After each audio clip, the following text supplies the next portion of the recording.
Guys, for today's vlog, ako po ay magluluto ng Bicol Express. Ayan, meron na tayong sinangkotsang pork. Marami na yan, guys. So, ilagay na natin ang sibuyas at bawang. Sabayin na natin ang sibuyas at bawang dyan. Ayan siya. Ayan, meron tayong ano dito, guys, garbanzos. Ayan, with sitaw. Pinagsama ko na. Dali lang to, guys. Bicol Express. So, sinangkutsa ko na ng gusto yung pork. Ayan. And meron tayong UFC na bagoong. Ayan. Papulahin muna natin ng konti yung sibuyas at bawang. Ayan. So, ilagay na natin, guys, ang sili. Ayan, halo na natin dyan. Lagay na natin ang pepper, chili pepper. Ayan. So, luto na yan siya, guys. Meron tayong coconut milk. Ayan. Yan ang ating coconut milk. So, kaya ano natin siya medyo umamoy. Umamoy niyang gusto. So, luto naman yung pork, guys. Talagang pinaalis ko yung ano, yung mga tubig-tubig dyan. Sinangkotsa ko siya ng gusto. And, oras na para ilagay natin ang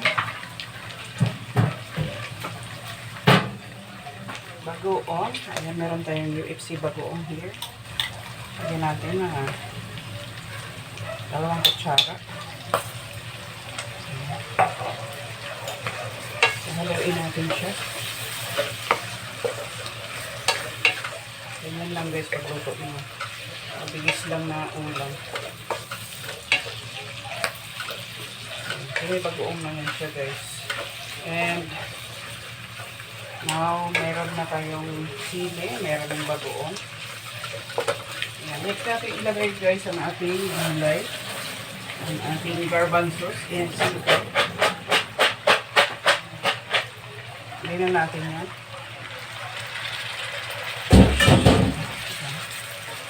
Para dekorasyon lang ba.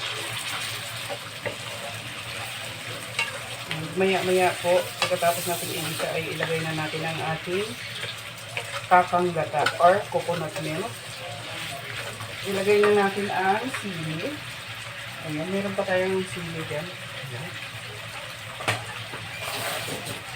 And lagyan natin ng pork nor cubes. Ayan. Ganyan lang kadali, guys. Kasi luto na naman yung pork. And konting luto lang ng gulay. Sarap na yun, guys. Ayan. And now, it's time for the milk to put the vegetables. Ayan, ilagay na natin ang ating coconut milk. Ayan. So, hindi na natin lagyan ng ano yan, guys. Mayroon na siyang nor. At syempre, maalat na ang ating bagoong. So, hindi naman siya maalat, guys. Matamis. So, lagyan natin ng paminta. Ayan. Ayan, may paminta na yan, guys. And, hayaan lang muna natin siyang nakaganyan.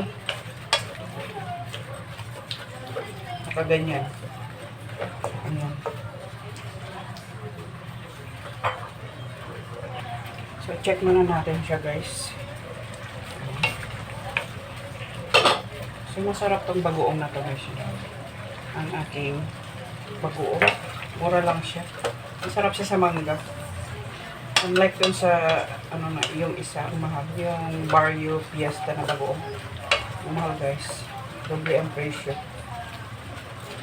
So, ayan, hayaan lang natin siyang maluto, guys. Yung ating gulay. Ayan, ang daming karne. Dapat maraming gulay. Mahal kasi ang gulay, guys, kaya hayaan na natin. Ayan, 1 kilong pork. 1 kilong pork na may konting gulay. Yan. Ang mahal lang ano ngayon guys, gulay. Kasi dito sa amin, walang tigil ang ulan. Kaya, lahat nagmamahalan. Sana all. Shout out sa mga nagmamahalan dyan. Manghang. Shout out po sa mga nagmamahalan. Ayan, mahal ang bigas. Mahal ang gas. Mahal ang bilihin. Ayan. Shout out na lang sa lahat ng nagmamahalan. Sana all na lang ako. Ayan, takpan muna natin guys. So, tikman na natin guys ang ating niluto. Yung inyo makikita guys, ayan, medyo marami pa siyang sabaw, pero nagmamantika na siya ng konti. Haluin muna natin. Ayan, ang sarap nito guys, wow. Sira na naman ang diet ni Ava, my goodness. Ang mahal ang baboy ngayon guys, mas mahal ang gulay. Ayan, shout out ulit sa lahat ng nagmamahalan. Oy, walang forever. Bigas lang at gas ang nagmamahalan, mga bilihin. Bitter guys. Ayan. Kunti na lang yan guys. Maluluto na. And tikman natin ang aking specialty ni Ava Nation na Bicol Express. Pork Bicol Express with santamak na sili. Ayan. Lagyan natin ng sabaw. And this is for you guys. Tikman natin. May gulay. Kalimutan ko pangalan ko. Sarap guys. Kuko. Ang dami-dami. Kakunti pa. Medyo matigas pa yung vegetables. Sitaw. Makunat yung sitaw na medyo dark green.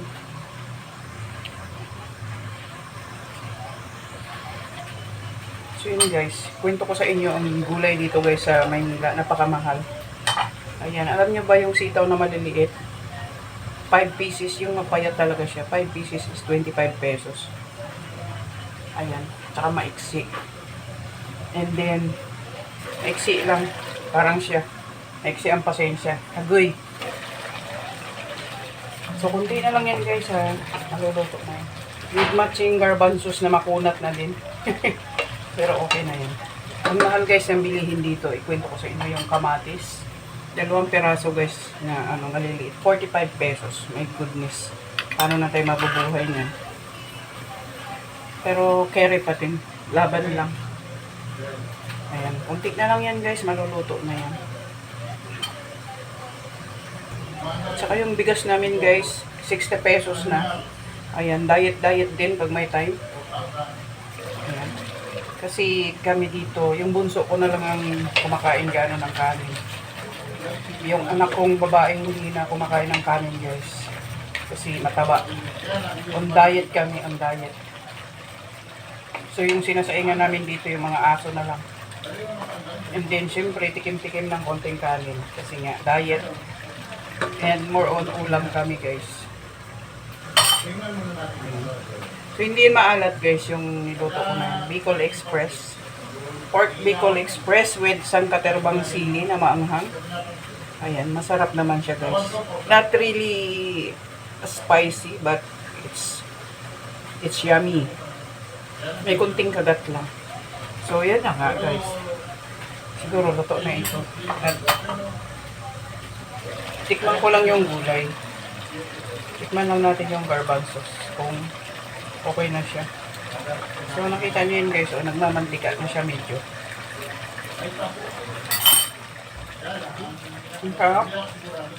Yung combination ng bagoong tsaka yung gata guys, grabe. Sulit ang lasa. The best. So luto na yan guys, malambot na. And that's all for today guys. Thank you for watching. And see you on my next vlog. Ayan, lutuin nyo rin guys sa bahay nyo. Napakabilis lang. So sinangkutsa ko ng gusto yung pork hanggang sa mag-brown siya. And then saglit lang yan guys. Lagyan mo lang ng mga spices. Yes, bawang, sili. And the best yung coconut milk. And gulay syempre. Ayan, kunting gulay lang kasi. Ayan, alam mo na, ang mahal ng gulay. Especially sibuyas and kamatis o may gulay.